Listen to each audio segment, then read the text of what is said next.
बच्चों हम class 10th के मैथ में जो चैप्टर नंबर 1 है जिसका नाम है वास्तविक संख्याएं, उस चैप्टर के बोर्ड में 2025 के बोर्ड में पूछे हुए हम क्वेश्चन करा रहे हैं। 2025 में किसी भी सेट में आया हुआ हो, भले ही हम सारे ही करा रहे हैं, जो हमारे पास है वो सारे ही हम कराने की कोशिश कर रहे हैं आपको, जिससे कि आपका एग्जाम पेपर में अगर आपने अब तक कोई तैयारी नहीं की है फिर भी आपका एग्जाम बहुत बेहतरीन हो जाएगा।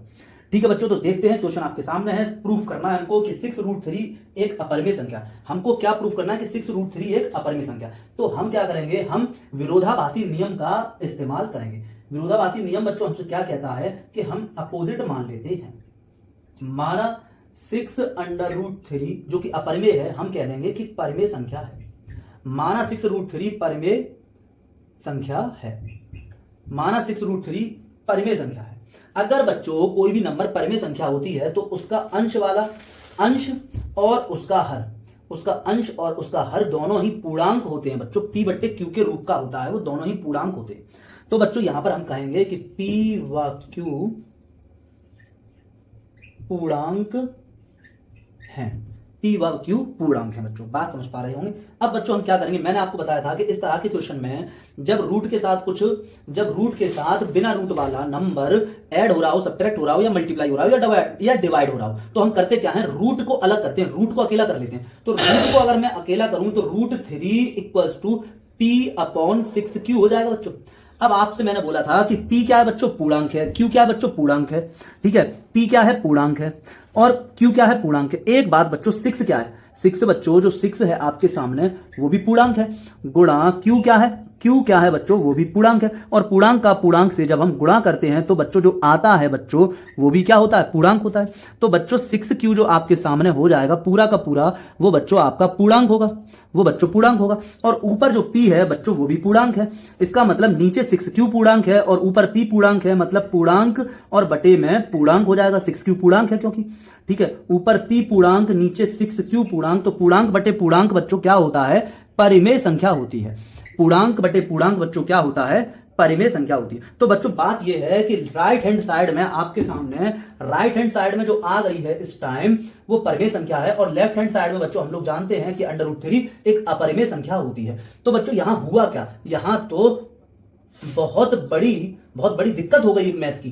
क्या दिक्कत हो गई कि परिमेय है। ये क्या है बच्चों, ये पूरा का पूरा परिमेय है, ये पूरा का पूरा बच्चों परिमेय है, और ये पूरा का पूरा बच्चों अपरिमेय है। ये पूरा का पूरा बच्चों अपरिमेय है। परिमेय और अपरिमेय बच्चों बराबर आ गए हैं। यहां हुआ क्या है, परिमेय और अपरिमेय बराबर आ चुके हैं। ऐसा हो नहीं सकता कि कोई परिमेय संख्या और अपरिमेय संख्या दोनों बराबर आ जाएं। ऐसा हो ही नहीं सकता कि कोई भी दुनिया में परिमेय और अपरिमेय संख्या बराबर नहीं आ सकती। दोनों बहुत अलग अलग नंबर हैं। ठीक है, तो बात आप समझ रहे होंगे, ये बराबर नहीं हो सकते और ये बराबर आ चुके हैं। इसका मतलब ये है कि जो हमने माना है कि ये परिमेय है, ये हमने गलत मान लिया है। तो हम कहेंगे कि ये परिमेय नहीं है, इसका मतलब ये अपरिमेय है। तो बच्चों अपरिमेय और परिमेय ये बच्चों कैसे आ गए, यहां बराबर आ गए, और ये हो नहीं सकता, ये बच्चों हो नहीं सकता। मतलब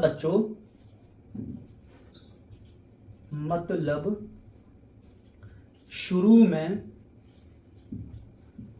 6√3 को परिमेय माना, यह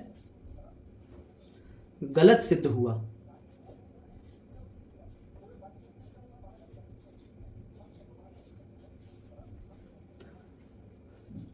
अतः विरोधाभास हुआ।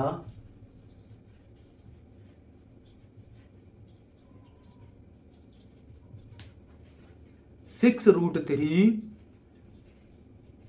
परिमेय संख्या है। काम खत्म बच्चों, 2 नंबर में इतना सा काम करना था हम लोगों को।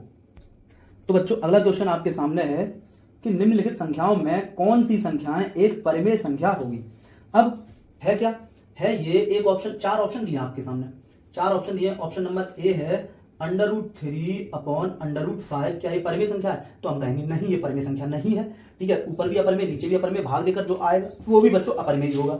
फिर कह रहा है बी में कि √2 × √7, क्या ये परिमेय है, तो हम क्या करेंगे, जरा मल्टीप्लाई कर लेंगे तो √2 × √7 है बच्चों, ये √7, तो ये हो जाएगा √14। √14 का स्क्वायर रूट तो हम ले नहीं सकते, इसका मतलब ये जो नंबर है आपके सामने बच्चों, ये भी क्या हो जाएगा, ये भी बच्चों अपर में होगा, ये भी अपर में होगा। वो पूछ रहा है कि परिमेय कौन है, सी ऑप्शन जो है बच्चों, इसको देखते हैं, √5 प्लस √7 और बच्चों √5 माइनस √7। बच्चों इस ऑप्शन को जरा देखो, क्योंकि आंसर भी यही वाला ऑप्शन है। आप जानते हैं बच्चों, एक फॉर्मूला होता है आपके सामने, a प्लस बी एक ब्रैकेट में और a माइनस बी एक ब्रैकेट में। जब दोनों ब्रैकेट बच्चों सेम होते हैं लेकिन साइन अलग हो, साइन अपोजिट हो लेकिन दोनों ब्रैकेट सेम हो, तो बच्चों हम इसको लिख देते हैं a² माइनस b²। इसी तरीके से बच्चों यहां आप देखें कि दोनों ब्रैकेट सेम हैं बट साइन अलग है, तो बच्चों हम यहां पर लिख सकते हैं इसको क्या, √5 का स्क्वायर माइनस √7 का स्क्वायर। ऑप्शन वाली क्वेश्चन है, इसका कोई ये तो है नहीं कि भैया सॉल्यूशन लिखने का तरीका क्या होगा, कोई मतलब इसका होता नहीं है। स्क्वायर वर्ग से वर्गमूल कैंसिल होता है, स्क्वायर से स्क्वायर रूट कैंसिल होता है, तो बच्चों 5 माइनस 7 बचेगा। 5 में से 7 घटाओगे बच्चों तो माइनस का 2 बचेगा, माइनस का बच्चों 2 बचेगा। अब माइनस के 2 के बारे में आप बहुत अच्छे से जानते हो कि ये क्या है, कि बच्चों ये क्या है, ये तो बच्चों परिमेय है, ये बच्चों माइनस का 2 जो है वो क्या है, परिमेय है। तो सी ऑप्शन ही बच्चों इसमें सही है, डी के पास जाने की जरूरत ही नहीं है। अब बच्चों नेक्स्ट क्वेश्चन भी आपके सामने है, ठीक है ना, बोल रहा है कि सिद्ध करो कि 3√2 अपरिमेय है। 3√2 अपरिमेय है, ये सिद्ध करवा रहा है कि 3√2 अपरिमेय है। तो हम मानेंगे कि हमने माना कि 3√2 जो है वो हमने उल्टा मान लिया कि परिमेय है, परिमेय है। अगर कोई भी संख्या परिमेय होती है तो उसका अंश भी पूर्णांक होता है और उसका हर भी पूर्णांक होता है। मतलब हम इसको लिख सकते हैं 3√2 को बराबर लिखेंगे p/q के बराबर है ये, और यहां पर हम बताएंगे कि p व q बच्चों पूर्णांक हैं, p व q बच्चों पूर्णांक हैं। अब चलते बच्चों हम आगे। मैंने अभी आपको बताया था कि इस तरह का क्वेश्चन जहां रूट वाले के साथ साथ बिना रूट वाला या तो प्लस हो रहा हो या माइनस हो रहा हो या फिर बच्चों मल्टीप्लाई या डिवाइड में हो, तरीका यह है कि अंडर रूट को अलग करना है, रूट वाले पार्ट को अलग करना है। तो रूट वाले को अलग करोगे तो √2 3 और √2 में रिलेशन है बच्चों मल्टीप्लाई का, 3 इधर लेकर जाओगे तो जाएगा बच्चों डिवाइड में बच्चों जाएगा, मतलब q के साथ मल्टीप्लाई कर जाएगा, 3q हो जाएगा। अब बच्चों मैं आपसे ये कह रहा हूं कि जो p है बच्चों वो पूर्णांक है, और बच्चे 3 जो है वो भी आप जानते हो कि पूर्णांक है, और q भी बच्चों आप जानते हो कि पूर्णांक है। अब बच्चों आप जानते हो कि 3q पूर्णांक का पूर्णांक से जब हम मल्टीप्लाई कराते हैं तो बच्चों पूर्णांक ही आता है। इसका मतलब जो बच्चों और अब देखो ये क्या है, पूर्णांक है, और ये क्या है बच्चों, पूर्णांक है। मतलब आप p में 3q से डिवाइड कराओगे तो मतलब ये हुआ ना कि पूर्णांक में डिवाइड किया पूर्णांक से, और पूर्णांक में डिवाइड करोगे पूर्णांक से तो बच्चों परिमेय संख्या आती है। इसका मतलब बच्चों यहां हुआ क्या, यहां तो बच्चों मैथ फेल हो गया, ठीक है ना, और ऐसा हो नहीं सकता, हमने कुछ गलती कर ली है। यहां बच्चों ये अपरिमेय है, √2 क्या है बच्चों, अपरिमेय है, और ये बच्चों परिमेय आ गई है, ये बच्चों परिमेय है, आपको मैंने दिखा दिया कि ये परिमेय है। तो बच्चों यहां हुआ क्या है कि परिमेय और अपरिमेय बच्चों बराबर आ गई है, ठीक है। यहां प्रॉब्लम ये हो गई है कि परिमेय और अपरिमेय बराबर आ गए हैं, और परिमेय संख्या और अपरिमेय संख्या बच्चों बराबर नहीं आ सकती, कभी भी नहीं हो सकता ऐसा। इसका मतलब हमने ऊपर कहीं गलती कर ली है। गलती ये है कि जो हमने माना है 3√2 के परिमेय है, ये हमने गलत मान लिया। 3√2 इसका मतलब परिमेय नहीं है, इसका मतलब ये अपरिमेय है। बात समझ पा रहे हैं आप? इसका मतलब ये हुआ कि √2 जो है वो कभी भी √2 जो है वो क्या है, अपरिमेय है। √2 बच्चों अपरिमेय है, और अपरिमेय बच्चों अपरिमेय जो है वो परिमेय के बराबर हो नहीं सकता कभी भी। इसका मतलब हमने क्या किया है, विरोधाभास हुआ। इसका मतलब बच्चों क्या हो गया, विरोधाभास हुआ, विरोधाभास हुआ, ठीक है। हमारी पूर्व धारणा गलत हुई, अतः 3√2 अपरिमेय है।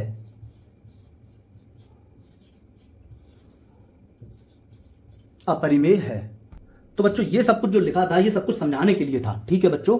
इसको हम हटाएंगे और ये आपका सॉल्यूशन हो गया। बच्चों इतना लिखने के आपको 2 नंबर मिल रहे हैं फ्री में। क्या ही था ये, कुछ भी तो नहीं, ठीक है ना बच्चों। तो बच्चों क्वेश्चन आपकी स्क्रीन पर आपके सामने है। करना क्या है हमको, क्वेश्चन क्या कह रहा है बच्चों, क्वेश्चन कह रहा है कि 120 और 315 का एलसीएम बताना है। तो बच्चों 120 और 315 का एलसीएम कैसे करोगे, सबसे पहला काम है आपका कि 120 के फैक्टर करने हैं और 315 के भी बच्चों फैक्टर करने हैं।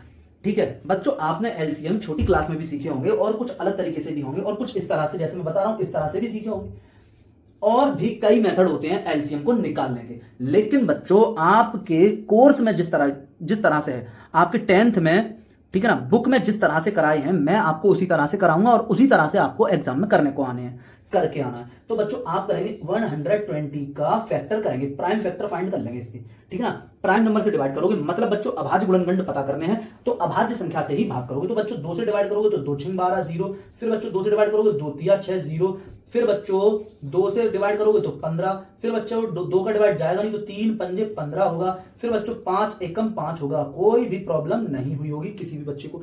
इसी तरह बच्चों आप यहां करेंगे, 2 का डिवाइड यहां जाएगा नहीं, 3 का डिवाइड करोगे तो बच्चों 3 एकम 3 0 लगाओगे और 3 पंजे 15, फिर बच्चों 3 से आप डिवाइड कराओगे तो 3 त्रिका 9 और 3 पंजे बच्चों 15। अब 3 का डिवाइड जाएगा बच्चों, नहीं जाएगा, आप करेंगे 5 से 5 7 35 और 7 एकम 7। ये बच्चों आपके सामने आ गया है फिलहाल तो बच्चों ये आपके सामने आपको नजर आ रहा है। अब आप क्या करोगे, आप कुछ इस तरह लिखोगे कि 120 इक्वल्स टू लिखोगे 2 इंटू 2 इंटू 2 इंटू 3 इंटू 5, और फिर बच्चों 315 को बच्चों लिखोगे 3 इंटू 3 इंटू 5 इंटू 7। अब बच्चों आपको क्या करना है, कुछ नहीं करना है, काम खत्म हो चुका है। आपको कॉमन ढूंढना है, क्या कॉमन है कुछ, तो आप कहेंगे कि हाँ सर है कॉमन वाला टर्म, कॉमन वाला नंबर बच्चों एक ही बार लिख लेना, बाकी बचा हुआ अगर कुछ कॉमन नहीं है सब कुछ लिख दोगे। तो बच्चों ये कॉमन नहीं है, इंटू 2 लिखोगे, ये भी दोनों में नहीं है, इंटू 2, ये भी नहीं है दोनों में, इंटू 2, फिर 5 बच्चों दोनों में दिख रहा है आपको बच्चों 5 भी दोनों में दिख रहा है, तो बच्चों 5 हो गया कॉमन। तो बच्चों 5 को आपने लिखा एक बार। अब बच्चों आप देखोगे 3 बच गया, एक ये इधर वाला, और 7 बच गया बच्चों, एक ये इधर वाला। यहां तक बच्चों बात आपके समझ में आई होगी। इन सबका मल्टीप्लाई गुणा कर लोगे और आंसर आपके सामने है, या आपके हाथ में या आपकी जेब में। तो बच्चों करते हैं इसका मल्टीप्लाई।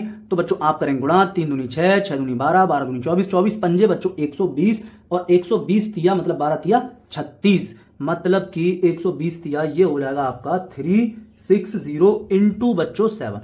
अब ये मल्टीप्लाई बच्चों जब आप करोगे तो 7 6 42, 42 का 2 हासिल बच्चों 4, और 7 तिया 21 और 4 25, और ये 0 आपके सामने आपका एलसीएम।